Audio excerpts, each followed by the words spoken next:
Hello everyone, welcome to Psychology 32, Lifespan Development. This is Lecture 2 on Chapter 2, Theories of Development. Before I get too far into it, let me apologize. There is going to be some background noise. I'm in my house and there are some contractors here doing some work. So if you hear some strange background noises, it's not your computer, it's just the contractors doing work. So I apologize for that, but I really have no other place where I can make these videos that would be where I could be uninterrupted. So, all right, now let me get to it.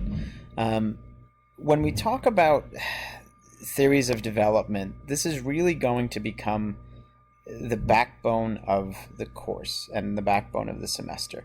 We're going to revisit these ideas and these concepts again and again and see if we can really apply them to all of the stages of the lifespan. Remember, a theory is a big idea. It helps us understand a process. It helps us understand what's going on. It gives us something to anticipate. It gives us a framework or a guide.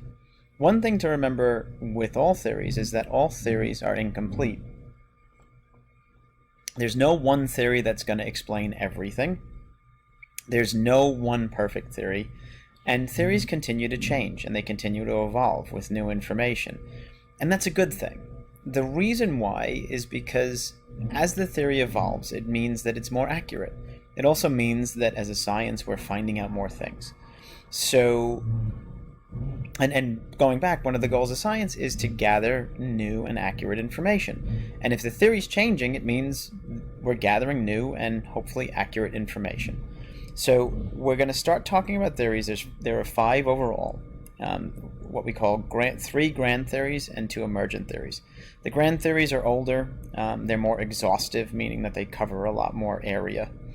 The emergent theories are newer and more specific. So I'll go through them now. And if there's one video that you might want to watch again throughout the semester, this is going to be it. Okay? Obviously, you're welcome to watch any of the videos again, but if there's really one that's going to be the backbone of the semester, this one is going to be the one that's the backbone of the semester. Okay. Talked about what a theory is, a group of ideas that provide a consistent framework to help us understand how and why people change as they get older, and this is more specific to lifespan development. Theories try to explain a process. Okay. There are 2 types of theories. I mentioned this before, grand theories and emergent theories. Grand theories try to describe a universal process. So grand theories try to talk about something that goes on with all of us, with everybody in the world. And again, one of the things to keep in mind is that where these theories were made and who made them. These are going to be culturally specific. They weren't intended to be, but when the theories were made, unfortunately, for one reason or another, people's beliefs and expectations were sort of myopic, right? They were narrow in focus.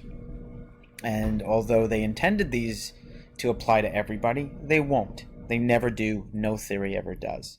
And in the discussion room, I certainly encourage you to share your own experiences. If this doesn't apply to you culturally, if this doesn't apply to your background, if you had a different experience, I certainly encourage you to share that. Emergent theories are newer theories, okay? And there's 2 emergent theories that we're going to talk about. They're newer, they're more recent, they haven't been really established. They haven't been around as long as grand theories, but that doesn't mean that they're not valid theories, and it doesn't mean that they're not valuable, okay? They are certainly valuable theories. They just are newer and less tested, okay? All right. In the first half of the 20th century, there were 2 major theories. Those 2 major theories were Psychoanalytic theory and learning theory. Cognitive theory came a little bit later. Analytic theory has 2 major theorists when it comes to development, Freud and Erikson. I'm going to just mention Freud as a brief review because he really is the founder of analytic theory, but we're going to spend most of the semester talking about Erikson and his theory. Okay?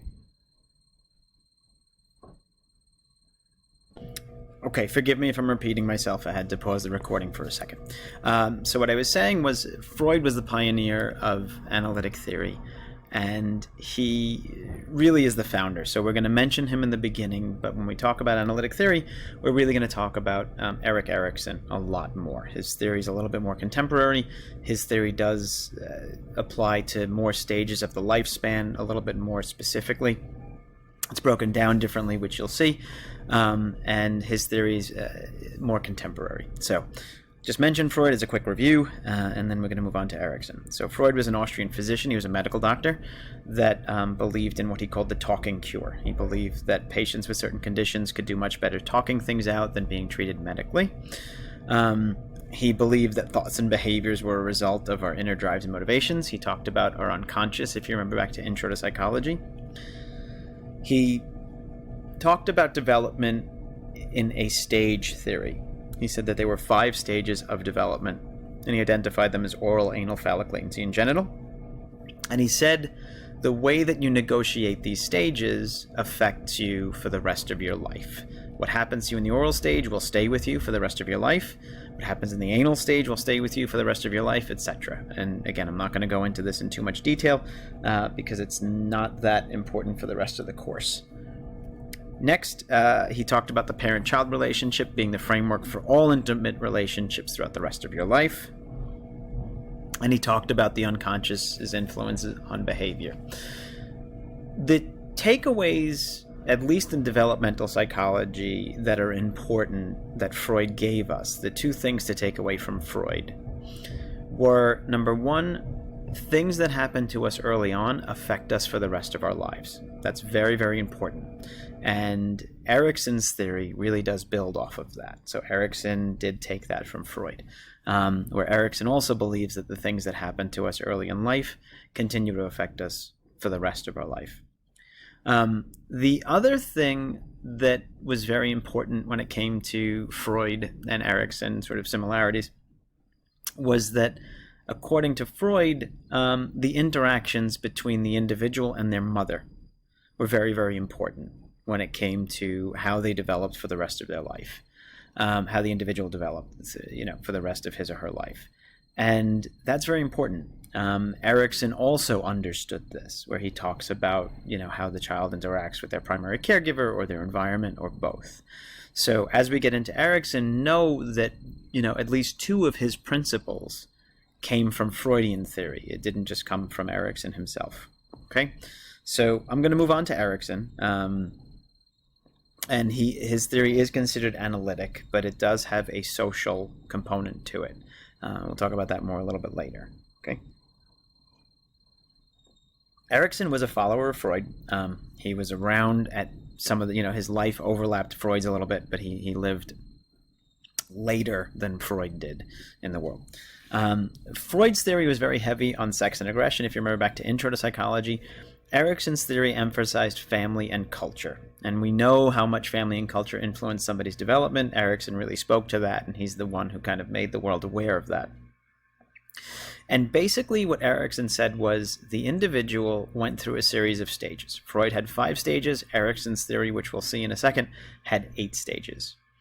And he basically said that within each stage, there's a crisis or a conflict. And the individual can go in one of 2 directions. And you'll see this more when we see the theory. But how the individual goes through each stage will set them on a path that they will follow for the rest of their lives. So let me show you the theory to make this make a little bit more sense. Okay. So Erikson's stages matched Freud's stages when it comes to age. So Freud's first stage was birth to 1. His was the anal stage. Erikson's was the trust versus mistrust. Freud's first stage was the oral stage, Freud's second stage was the anal stage, which was from 1 to 3. Erikson's second stage is autonomy versus shame and doubt, which is 1 to 3. And then phallic for Freud was his third stage, 3 to 6. Same thing with Erikson, 3 to 6 for his initiative versus guilt. Okay, that's where the similarities when it comes to the stages end. Erikson's theory really talks about how the individual negotiates each stage. And just like with Freud, where Freud talked about early experiences affecting you for the rest of your life, Erikson said the same thing. So let's go through each of the stages one at a time, and talk a little bit about, what happens in the stage and then how this would affect you for the rest of your life. So for his first stage, trust versus mistrust. In essence, Erikson saw babies as receiving care from their primary caregiver. And if everything was provided for the baby, if they didn't want for things, if they weren't left hungry and cold and ignored all the time, they would develop trust. They would trust that the environment would provide for them. If they were left hungry and cold and ignored all the time, then they would develop mistrust. They would be suspicious about the environment. And he said, what happens in this stage affects you for the rest of your life. He said, if you develop trust very early on, for the rest of your life, you would trust that the environment would provide for you. You would develop trusting relationships with other people. You would develop trusting relationships at your job, trusting relationships with significant others, trusting relationships with the government, with the world as a whole. And if you weren't provided for, or things were missing, you would be mistrusting. Right? You would develop distrustful relationships. So what does that look like as an adult? So somebody who developed a trusting relationship is dating somebody else, and that person comes home late at night, and the person who was raised with what Erikson would call trust, the significant other comes in late, and the first thing they think is, oh, I hope something didn't happen to them. I hope they didn't get hurt. I hope there wasn't an emergency, because they trust that the other individual would make every effort to be there if they could.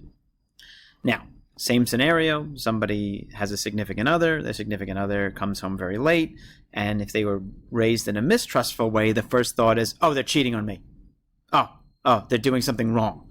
I can't wait to figure out what it is. I'm going to do everything I can to figure out what that is. Okay?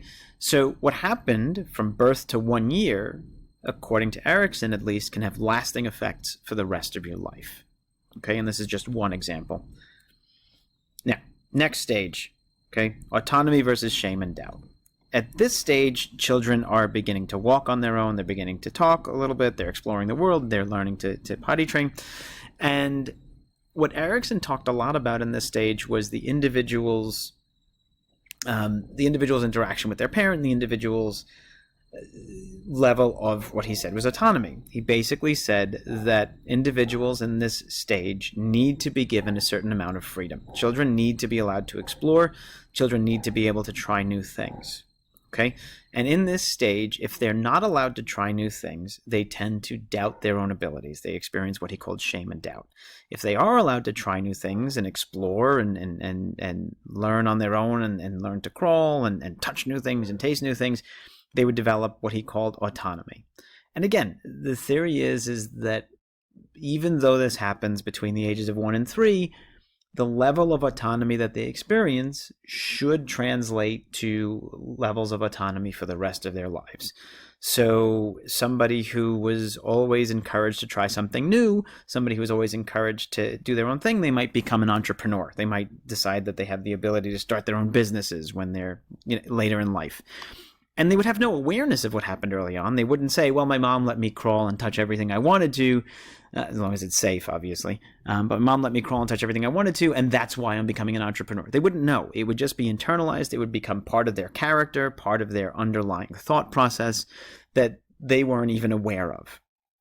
Okay, but let's say the reverse happened. Let's say somebody is, very coddled, for lack of a better term. Their parents don't let them try anything. Every time they try to walk, their parents pick them up. No, don't touch that. No, don't do that. No, you shouldn't try that on your own. I'll do that for you. No, I'll feed you even when you're 3 years old. You shouldn't be able to hold a spoon.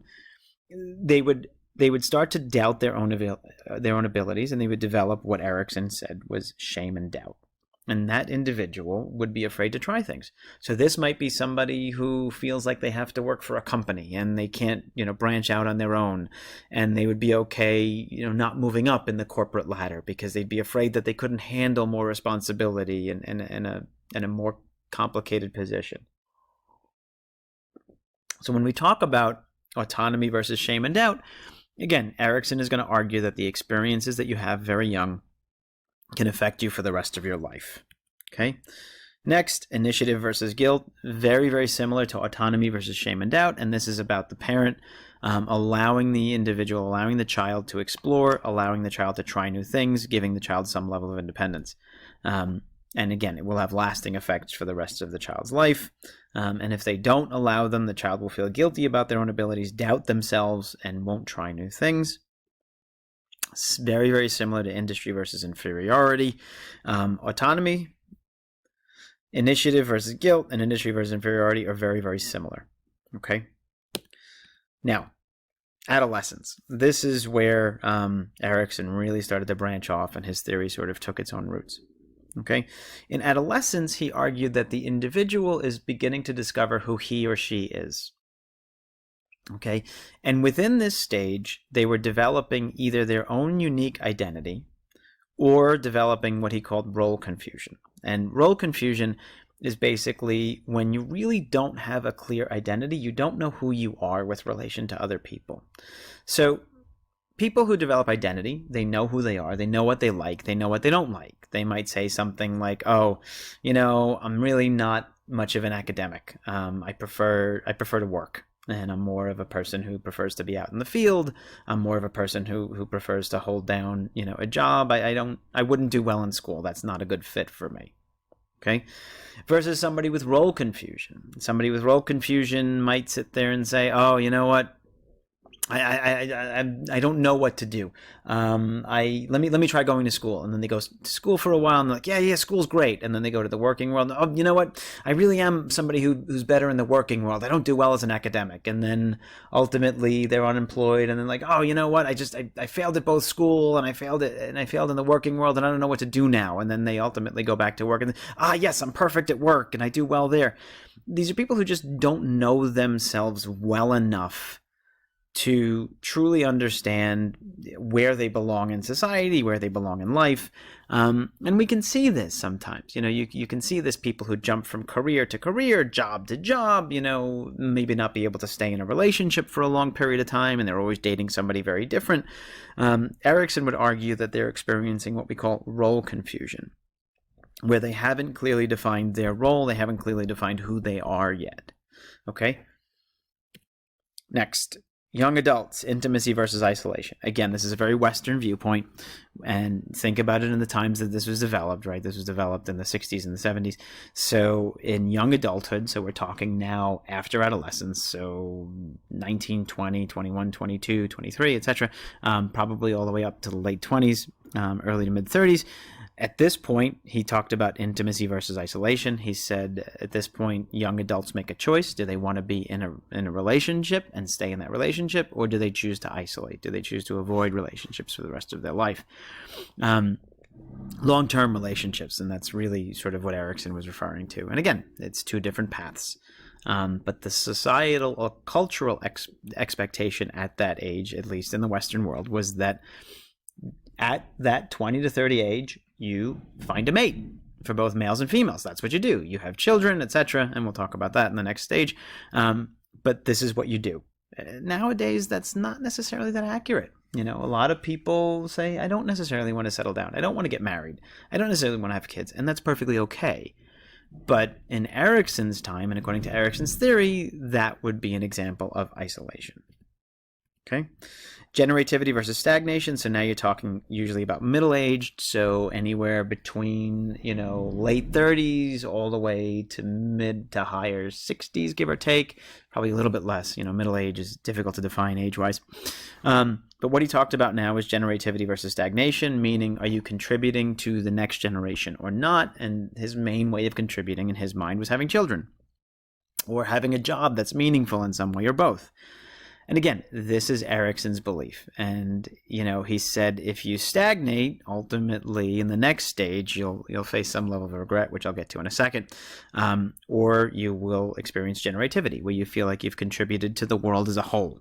You've had a job that was meaningful in some way, either directly to you because it provided, good financial comforts and you were able to give money to your children, or you had children and that contributed to the world, or both, or you stagnate and you're kind of just at a job that you were never really happy with, that doesn't serve you well, you never had children, you never really contributed to the society as a whole. Okay? Lastly, older adults, integrity versus despair. Now this stage is more of a reflective stage, according to Erikson. And what individuals do in this stage is they look back on their lives and they decide if they are happy by what they achieved. Was their life meaningful? Or do they sit there and lament the things that they should have done and could have done? Do they say, oh, I wish I had children, or oh, I wish I had started that company that I always wanted to start, but I was too scared to start on my own, or, should I have spent more time with my family rather than spend more time working?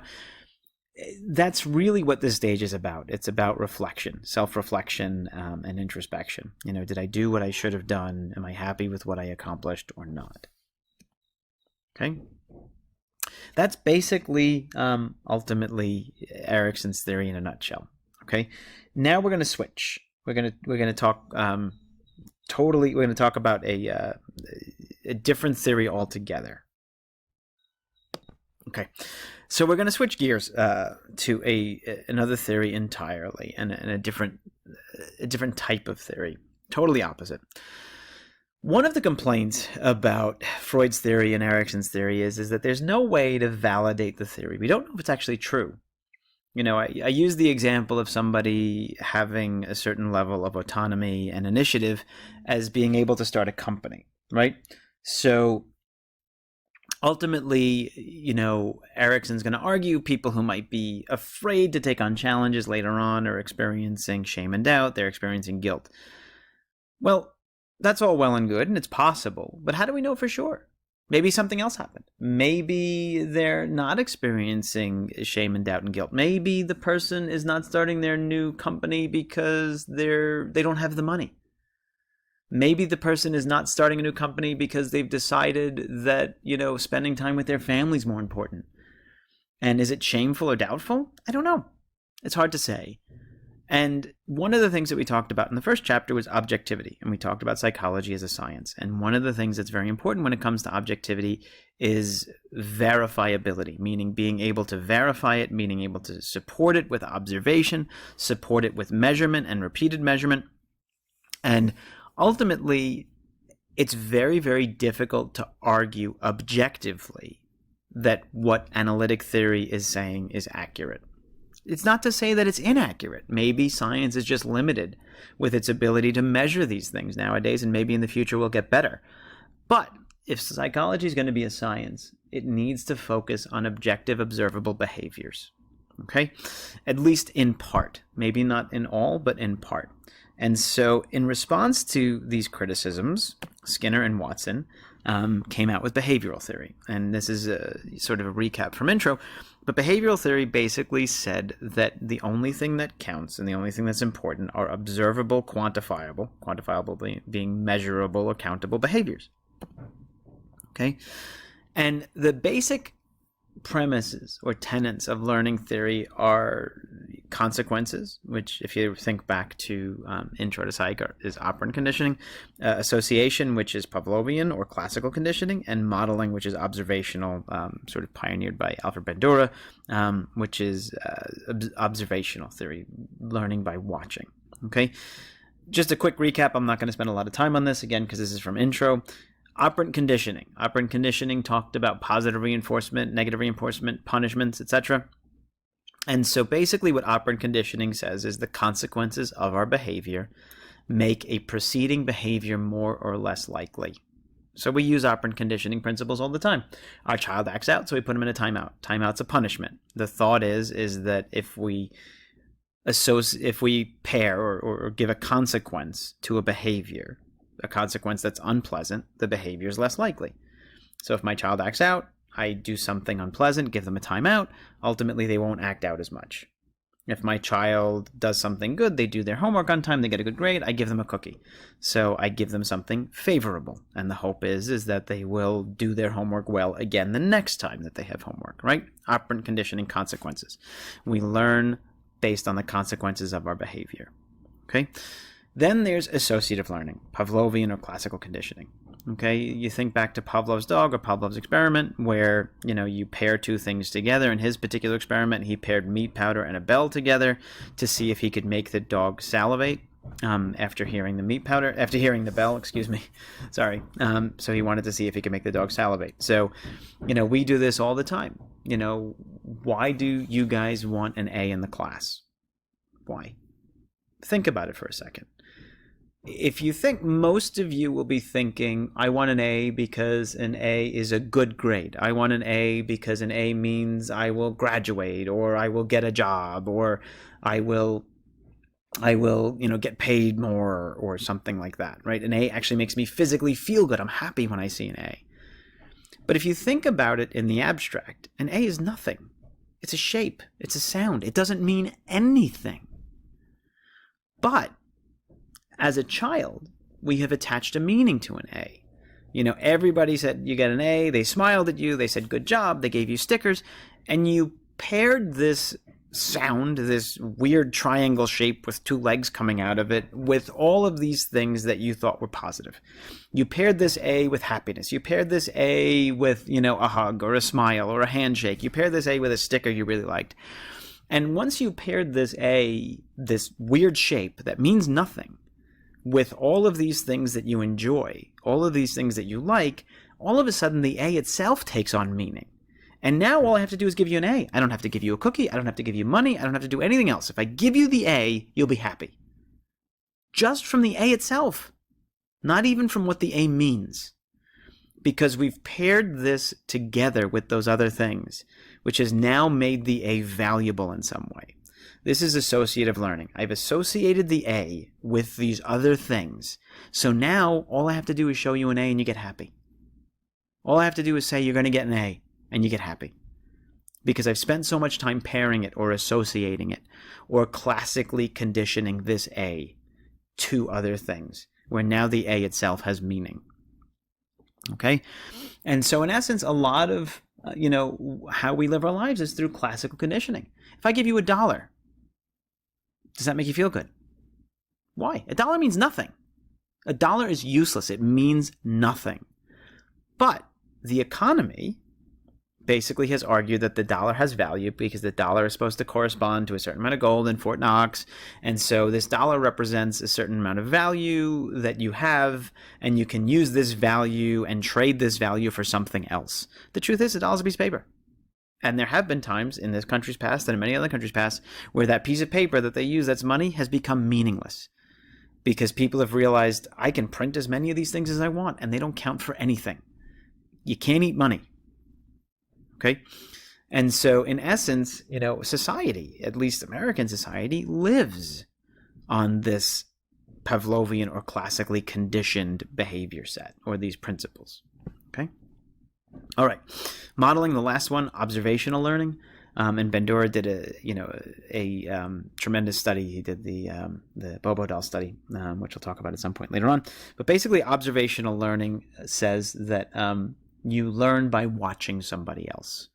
And I'll give you an example of this. If you drive a car, how did you learn how to drive the car? Well, you're going to think, well, somebody taught me how to drive. I'm going to argue differently. I'm going to argue that 90% of you learning how to drive a car, you learned by modeling, by watching somebody else. Nobody ever sat down with you and said, oh, little Johnny, little Jane, this is the steering wheel. This is what the steering wheel does. This is the key. This is where you put the key. There are these 3 pedals on the floor. This is this. This is this. You have to turn the steering wheel this way. This is where you put your behind when you sit down. This is where you put your back when you lean back against the chair. This is the door. It lets you in and out of the car. Nobody did that. You figured that out on your own. You figured that out by watching somebody else. You knew exactly where to sit without somebody telling you. You knew exactly where to put the key without somebody telling you. You knew what the steering wheel did. Now, when you actually learned how to drive, you had to practice. You had to get better control of the car. You had to get comfortable with the pressure that you have to put on the gas pedal, the pressure that you have to put on the brake. You had to get comfortable using your hands and your eyes, in conjunction with one another. There were a lot of physical things that you had to practice, but you learned how to drive a car by watching somebody. You learned how to talk by watching somebody. People presented you with words, mama, dada, and you picked those up. But nobody sat there and said, put your tongue in your mouth here, this way, curl your lips that way to make this sound, contort your face this way, move your jaw this way. You learn by watching. It's all modeling. And a lot of what we learn is through modeling. And, one of the things I see with parents all the time is that they tend to forget that their children are learning through modeling. So I have parents that say, oh, my kid curses all the time. Why does my kid curse all the time? I tell them not to curse. I punish them, right? Operant conditioning. I punish them when they curse, right? And so I give them a bad consequence, but they still curse. And when they curse, I tell them, I'm going to take away supper or whatever it is, right? And I punish them in some way, and I don't let them curse. But yet they still curse. And my response is, do you curse in front of your kids? Yeah, I do, but they should know the difference. Well, they learn to curse because you're teaching them to curse by doing it in front of them. Okay? The things that you do in front of your child will learn to do. So you're on all the time. You're teaching your child even when you're not actively teaching that child to do something. All right? And that's important. It's something to remember. People forget that all the time. If I come in late to class every day, and then my students will start to come in late to class, and then I'll say, why are you coming in late?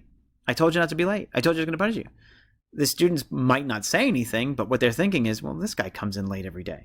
If this guy's coming in late, why do I have to be here on time? I learned it's okay to be late. Nothing happens to him if he's late, so why should I come in late? And if he tries to punish me, I'm not going to accept that. Okay? So modeling is a big influence on our behavior. It happens all the time. Okay? All right. Now, cognitive theory. This is a little bit more difficult to explain, but I'll try to explain this one in a way that's clear. Cognitive theory was a backlash against behavioral theory. And in cognitive theory, they argued that, although behavioral principles are important, it really does limit us. We're not just animals, right? You can punish us all we want, and some people's behavior is still not going to change. You can reinforce us all we want, and some people's behaviors are still not going to change. That means there's something else going on. Human beings are more complicated than simple animals where you give them something good, they'll do it again. You don't, they won't. There's something else going on, something else below the surface. And it's important to figure out what's going on below the surface, what's going on in the individual's brain that's causing them to, in essence, choose the behaviors that they're engaging in. Okay, why are they doing this? Now, cognitive theory tried to focus on the processes within the brain itself, how the individual took in, interpreted, processed the world, and then responded to it.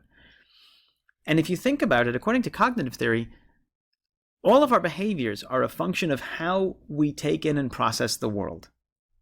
Okay? I'll give you an abstract example. It might not be the best example, but it's an example that I like to give. So let's say you're in your car, you're driving, and somebody cuts you off in traffic. What do? You get angry. Right? You get angry because you have a series of thoughts that are going through your head that you might not even really pay that much attention to, but you think, oh, that person doesn't respect me, that person could have killed me, that person doesn't care about anybody else. Well, these are all your beliefs. You don't know if they're true. You don't know if they don't care about you. You don't know if they don't respect you. You don't know anything. But you start to create these beliefs. These beliefs then make you angry, and then you might act angrily. You might beep your horn, you might flash your high beams, you might cut them off, you might chase after them. Don't do that, but you might. And all of these behaviors come from what we call your attributions, your belief set, how you interpret what the other person's behavior is or what the other person's behavior meant. Okay?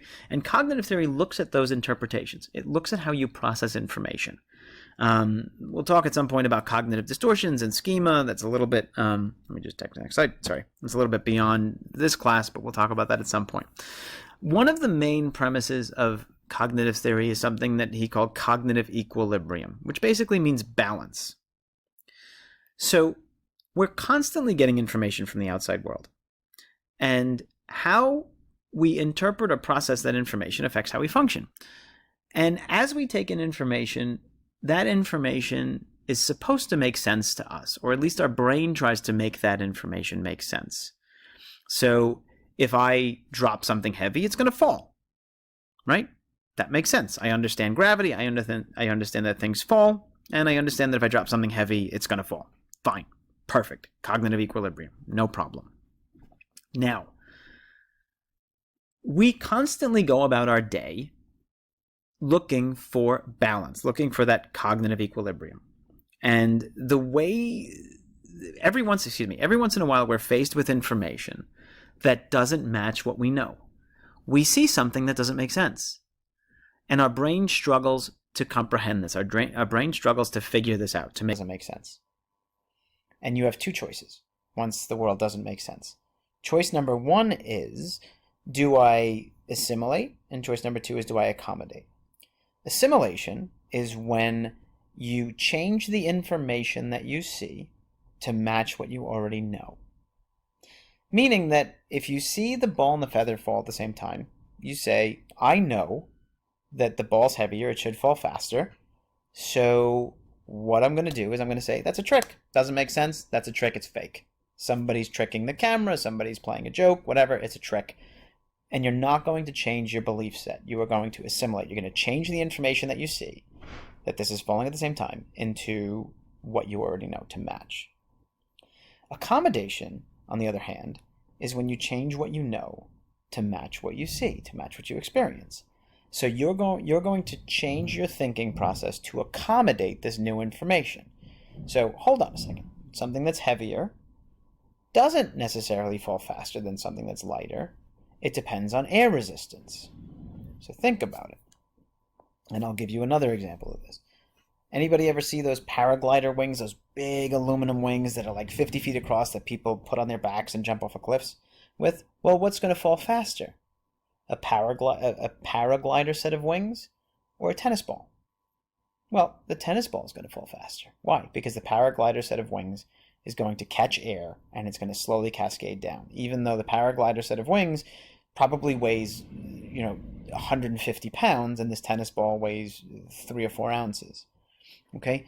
Now, if you understand that process and accept, well, heavier things fall faster, except where there's wind resistance, or all objects fall at the same speed except for wind resistance, you've now accommodated that new information.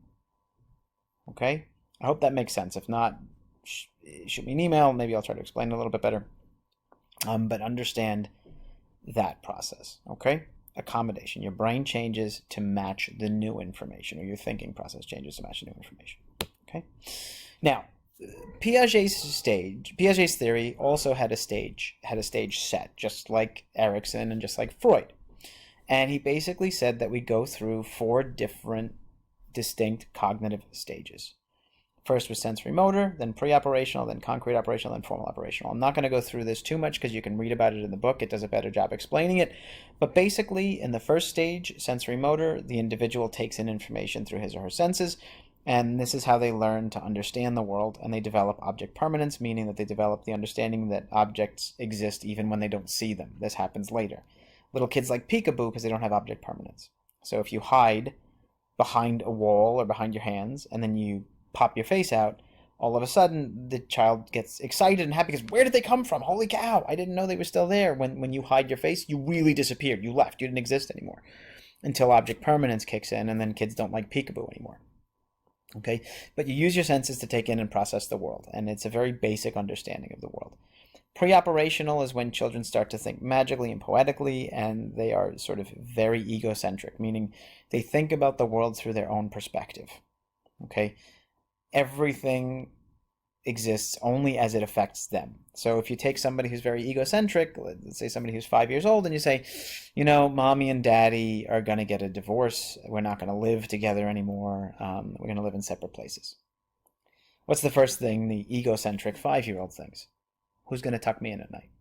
They're not thinking, is mommy okay? Is daddy okay? Why is this happening? Or they might think, it's my fault. I did this. Okay? Common thoughts, and they're very egocentric thoughts. I don't mean to say egocentric in a negative way. It's just very, very hard for kids between those ages to think of the world outside of their own influence, outside of their own understanding of what they've done or how it affects them. Concrete operational, again, in this stage, the individual begins to apply logic. They begin to think things through. They have an understanding of process. But they're still somewhat limited to what they see and to what they experience. And then lastly is formal operational thought, where the child can think about things with abstract concepts. They can reason analytically. They think about ethics. They think about morality. They think about politics, etc. Again, I'm going to let you focus on this in the textbook because they do a little bit of a better job explaining it, and I don't want to make this video exhaustively long. And again, if you have questions, ask me. We can post it in the chat room and stuff, and we can talk about it further. Now, the two emergent theories, sociocultural and epigenetic, these are two newer theories. Okay, and again, they haven't been around as long, they haven't been tested as much. They're newer, but they're still very valuable. Okay, whoops, I think my computer might want to rotate. No, all right, we're okay. Sociocultural theory.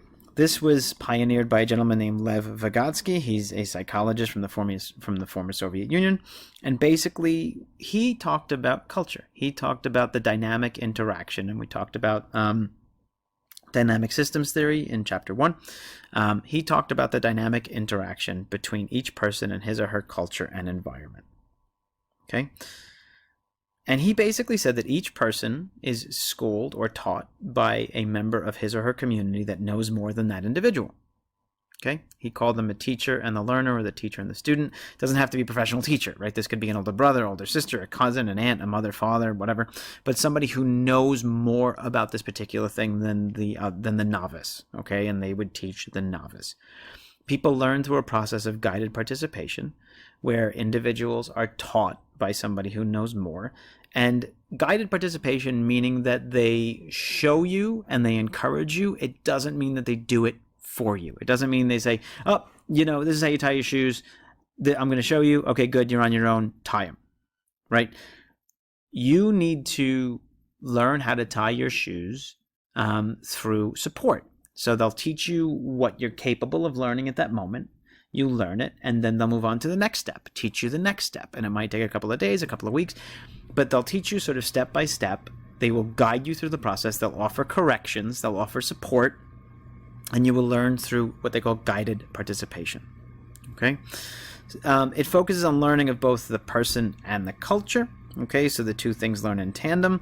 And he talked quite a bit about something that he called the zone of proximal development.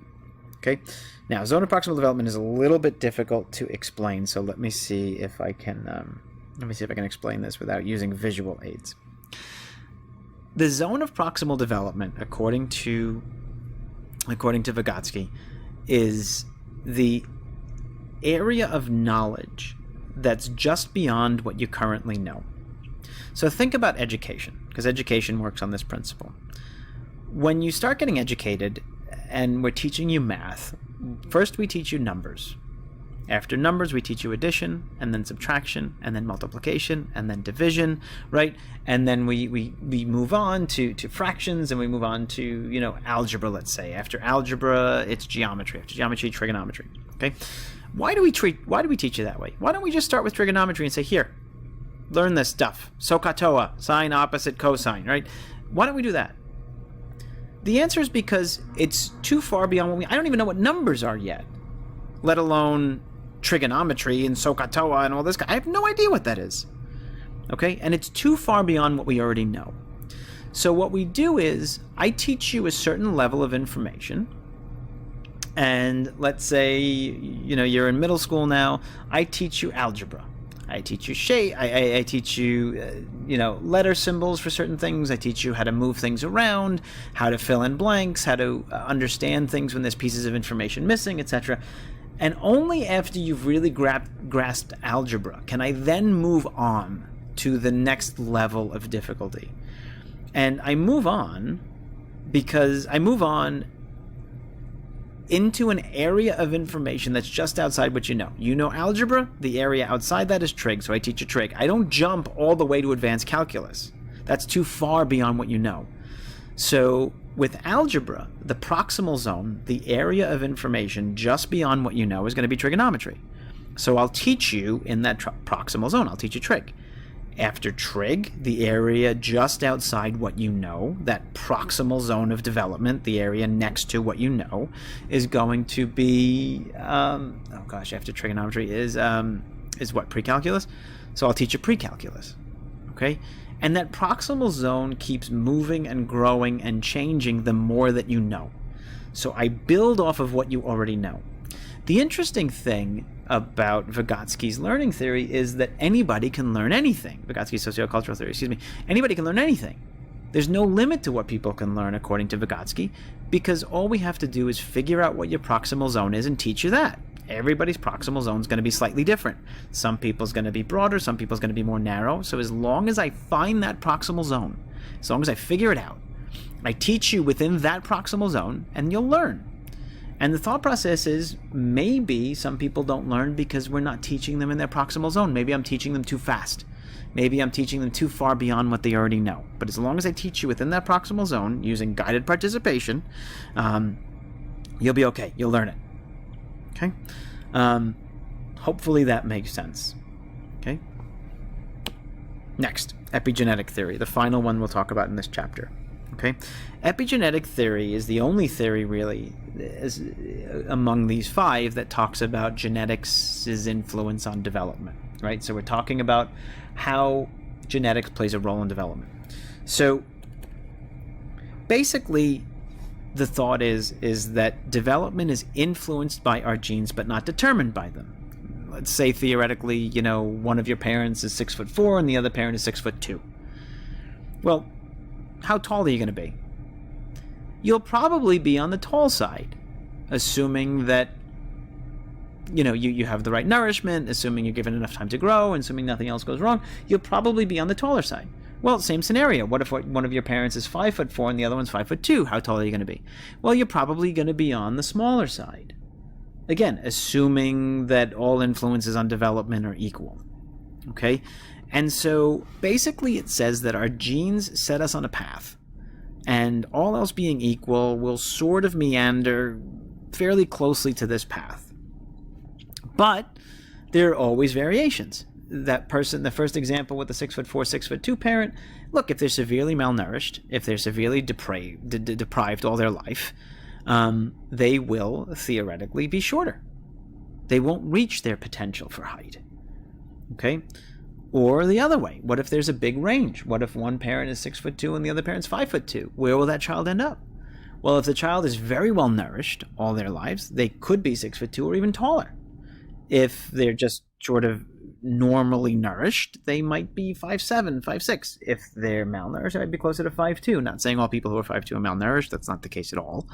But the point is that genes put you on a course, but there is variability with where you'll end up in that course. Okay? Talked about the genes setting a framework. Now, some aspects of development become what we call less plastic as we age. All right, we talked about plasticity before. Plasticity is the ability to change. That ability to change tends to decrease as we age. Meaning, let's talk about, again, height for an example. I hate to keep using the same one, but it makes sense most of the time. It's pretty clear.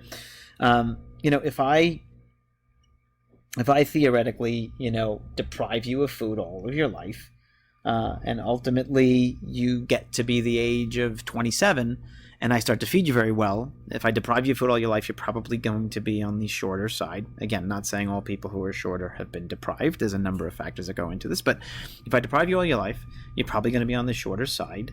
And then ultimately, at the end of the day, if I start feeding you very well at 27, you might have lost the ability to catch up. If I deprive you a little bit when you're 4 or 5, and then I start to feed you well when you're 6, 7, or 8, you will ultimately maybe be able to catch up. So that growth rate is more plastic, more flexible when you're younger than it is when you're older. As you get older, it gets less flexible. Okay, it gets less plastic. Things are more difficult to change. All right. Now, selective adaptation, basic concept that basically says that environment favors certain genes that increase survival and reproduction. Basically meaning that the certain things that we will see, certain things that people develop are things theoretically that are better help the individual survive. Okay? Pretty straightforward. I'm not going to go into that too much. Now, the last one, diathesis-stress. This is sort of the last difficult concept we're going to talk about in the semester. And it's, it's a hard one, but we can do this. The diathesis-stress model basically says that things manifest themselves because of a combination of two things working together, because of genes and environment. Okay, I'll use smoking as an example, and I'm going to make this very simplified, and it's going to be incomplete, and I apologize for that, but it's just for illustration. Why is it that when some people smoke, they can smoke a pack a day for 50 years and never get lung cancer, and then other people smoke sporadically, a few cigarettes here and there, and maybe 10 or 15 a week. Maybe they quit for a little while, maybe they go back, but they smoke in essence a lot less than other people, and they end up getting lung cancer. So the person who smokes for 50 years doesn't get lung cancer. The person who smokes sporadically does. And obviously it goes the other way, right? Sometimes people smoke every day and they get lung cancer. Sometimes people smoke sporadically and don't. But why? How can it happen that somebody who smokes more than somebody else doesn't get lung cancer? We know that there's a relationship between smoking and lung cancer. We know that for a fact, right? Well, at least scientifically it's been demonstrated again and again. I don't want to say fact, but scientifically it's been demonstrated again and again that smoking is associated with increased rates of lung cancer, if I wanted to say this totally scientifically.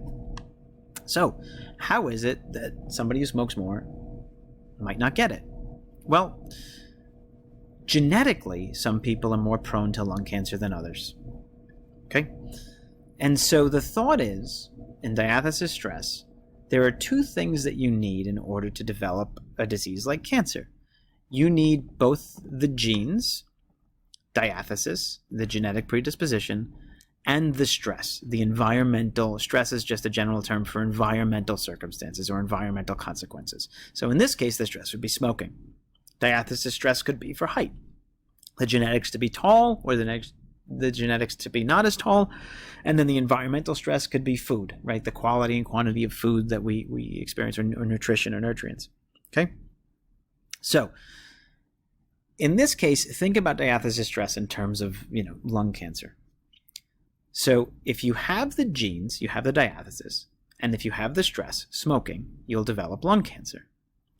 If you don't have the genes and you smoke, you don't have the diathesis, but you do have the stress. And the argument is, well, you wouldn't develop lung cancer because you need both. You need both the genes and the stress.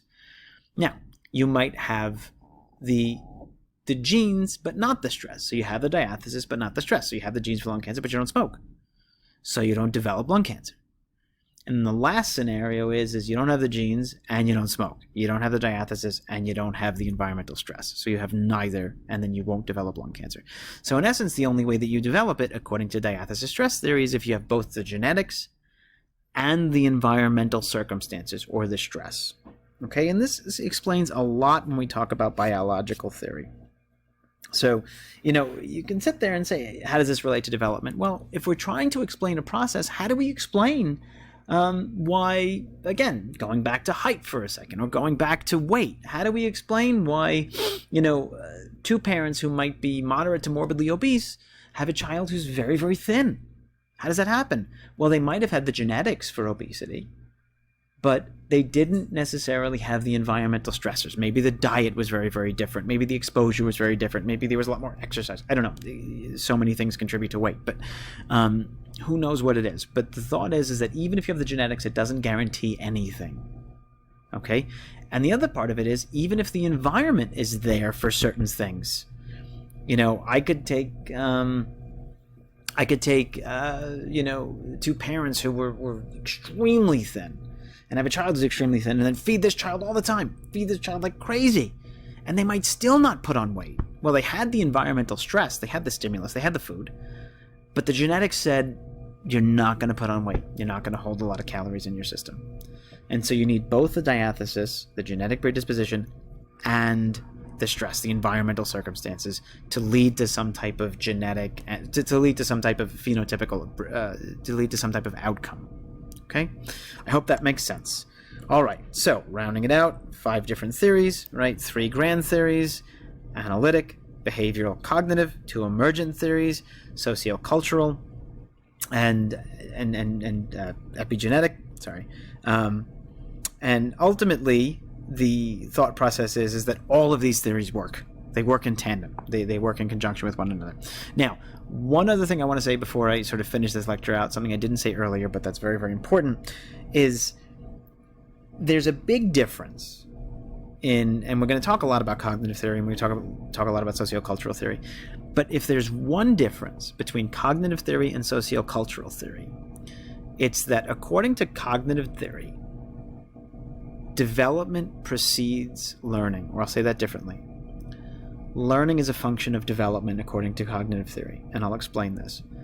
According to Vygotsky, sociocultural theory, development is a function of learning. So they're opposite. in that case. According to cognitive theory, learning is a function of development. According to sociocultural theory, development is a function of learning. What do I mean by this? According to cognitive theory, we need to, and I'm going to go all the way back. According to cognitive theory, we need to, let me see if I can do this here. Let's get rid of that video. According to cognitive theory, we need to develop to a point. If you look at the stages, I need to get into, I need to make it into the pre-operational stage in order for me to start thinking a certain way. I need to develop into the concrete operational stage before I can apply logic to anything. It's not about zone of proximal development. I can't teach you logic. You need to develop your concrete operational skill set internally in your mind before I can start to explain things to you in a logical way, before you can understand logic. So if I try to explain things logically to a 2-year-old, they're not going to get it. What do you mean? Well, don't do this because this is what might happen and you're going to hurt somebody else and blah, blah, blah, blah, blah. 2 years, huh? I don't get it. So you need to wait until that person gets that developmental age before you start teaching them in a particular way, before they can understand and handle certain topics according to cognitive theory. So learning is a function of development. You can only learn certain things once you have developed to the point at which you can handle that information. Sociocultural theory is very different. Sociocultural theory talks a lot about the idea that we learn what we learn, and that fosters development. I can teach you logic. I can teach you morality. I just have to teach it to you the right way. And as long as I teach it to you a certain way, the correct way, within your proximal zone, you'll get it. And that's a big difference between the two theories. Because basically one of the theories is arguing that there are cognitive limits on what we're able to achieve. The other one is saying that the only limits on our achievement are environmental. I'm not going to tell you which one is right or wrong. That's kind of up to you to decide, and we'll look at your experiences, etc. But sorry if you hear that in the background. My dog is barking. There's a lot going on here, so I'm going to finish up the video. I apologize. But that's a big difference between the two theories, cognitive versus sociocultural. Okay, is learning happen because of the environment, or does learning happen because of some innate change that happens in us that makes us able to handle the new information? All right. Okay. Hopefully you enjoyed the lecture. I will post this on both PowerPoint and I'll post this on both Blackboard and YouTube. And if there are any questions, as always, feel free to email me. And we will stop there.